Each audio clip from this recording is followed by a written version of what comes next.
Hi students, welcome to KC botany. நிறைய students வந்து August monthly டெஸ்ட்டுக்கு இம்பார்ட்டன்ட் கொஷின் வந்து கேட்டிருந்தீங்க. ஸோ இது வந்து லாஸ்ட் இயர் நடந்த கொஷின் பேப்பர்ஸ். ஸோ இதில் இருக்கக்கூடிய கொஷின்ஸ் எல்லாமே ரொம்ப ரொம்ப முக்கியமான கொஷின்ஸ் தான். ஆல்ரெடி நம்ம ஒரு சில சப்ஜெக்ட்டுக்கு வந்து அப்டேட் பண்ணியிருக்கோம். அது எல்லாமே பிளேலிஸ்ட்டில் ஆகஸ்ட் மந்த்லி டெஸ்ட் அப்படின்னு இருக்கும். அதில் செக் பண்ணி பாருங்கள். ஒவ்வொரு சாப்டர் வைஸாக என்னென்ன கொஷின் படிக்கணும், ப்ரீவியஸ் இயர் கொஷின்ஸ் எல்லாமே அப்டேட் பண்ணியிருக்கோம். ஸோ நீங்கள் எந்த டிஸ்ட்ரிக்ட் அப்படிங்கிறத கமெண்ட் பண்ணுங்கள். உங்களுக்கான கொஷின் பேப்பர்ஸ் வந்து அவைலபிளாக இருந்துச்சு அப்படின்னா அப்டேட் பண்ணுவோம். ஸோ இதில் வந்து பார்த்தீங்கன்னா மோஸ்ட்லி இந்த 10th கொஷின் பாருங்கள். எதிர்பாராத நிகழ்வுகளை ஜலாலுதீன் ரூமி எவ்வாறு உருவகப்படுத்துகிறார்? இதெல்லாம் அதிகமான எக்ஸாம்ஸில் வந்து கேட்டிருக்காங்க.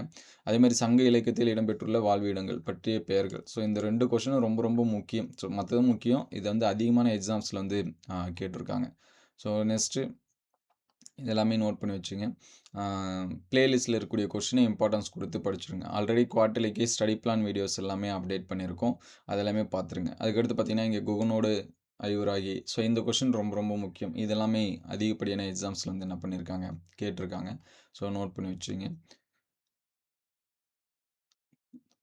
ஸோ நெக்ஸ்ட் பார்த்தீங்கன்னா 6 மார்க்கில் இந்த உரிமை தாகம் கதை, அதுக்கடுத்து குடும்பம், இதெல்லாமே ரிப்பீட்டட் கொஷின் தான். ஸோ இதெல்லாமே என்ன பண்ணி வச்சுங்க, மார்க் பண்ணி வச்சுங்க. அடுத்தடுத்த வீடியோவில் மீதி இருக்கக்கூடிய சப்ஜெக்ட்டுக்கு வந்து அப்டேட் பண்ணுவோம். இதற்கு முன்னாடி அப்டேட் பண்ண கொஷின்ஸ் எல்லாமே பிளேலிஸ்ட்டில் இருக்குது. செக் பண்ணி பாருங்கள். நம்ம சேனல் சப்ஸ்கிரைப் பண்ணாமல் தான் சப்ஸ்கிரைப் பண்ணுறேங்க. ஒரே ஒரு லைக் பண்ணிவிடுங்க. Thank you all.